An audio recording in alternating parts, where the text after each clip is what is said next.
Militer Rusia dan Ukraina kembali melakukan pertukaran tahanan. Sebanyak 90 prajurit Rusia dan 90 prajurit Ukraina kembali ke tanah air masing-masing. Hal ini dilaporkan oleh layanan pers Kementerian Pertahanan Rusia.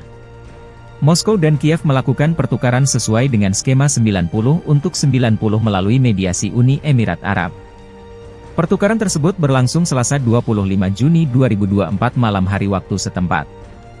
Seluruh personel militer Rusia segera diangkut dengan bus ke lapangan terbang di wilayah Belgorod. Dari sana pesawat angkut militer Angkatan Udara Rusia dipindahkan ke Moskow untuk menjalani rehabilitasi medis dan psikologis yang diperlukan. Sebagai hasil dari proses negosiasi, 90 personel militer Rusia, yang berada dalam bahaya besar dalam penahanan, dikembalikan dari wilayah yang dikuasai oleh rezim Kiev. Pertukaran sebelumnya terjadi pada tanggal 31 Mei, ketika 75 personel militer Rusia dipulangkan dari tahanan, dan jumlah personel militer yang sama dikirim ke Ukraina. Sebagaimana dicatat oleh Komisioner Hak Asasi Manusia di Federasi Rusia, Tatiana Moskalkova, sebuah pertemuan diadakan sehari sebelumnya dengan perwakilan dari Kiev, di mana kedua belah pihak membahas kemungkinan opsi untuk pengembalian bersama warga sipil yang ditahan di penjara.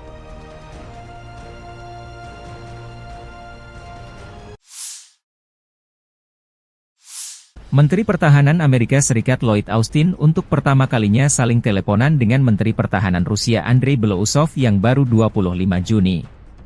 Demikian dilansir juru bicara Pentagon Pat Ryder dalam pernyataan resminya.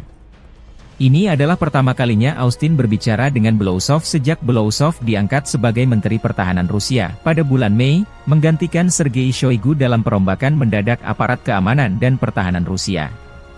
Selama panggilan telepon dengan Belousov, sang menteri menekankan pentingnya menjaga jalur komunikasi di tengah perang Rusia yang sedang berlangsung melawan Ukraina, kata Ryder. Percakapan itu terjadi saat pasukan Rusia mencoba melakukan serangan di Oblast Donetsk dan Kharkiv. Moskow belum mengomentari pembicaraan antara Austin dan Belousov. Kepala Pentagon melakukan panggilan telepon dengan Shoigu pada bulan Maret 2023 setelah jet Rusia menjatuhkan pesawat nirawak Amerika Serikat di atas perairan internasional Laut Hitam. Pengadilan Kriminal Internasional, ICC, mengumumkan pada tanggal 25 Juni bahwa mereka telah mengeluarkan surat perintah penangkapan untuk Shoigu dan Kepala Staf Umum Rusia Valery Gerasimov atas kejahatan perang terhadap Ukraina.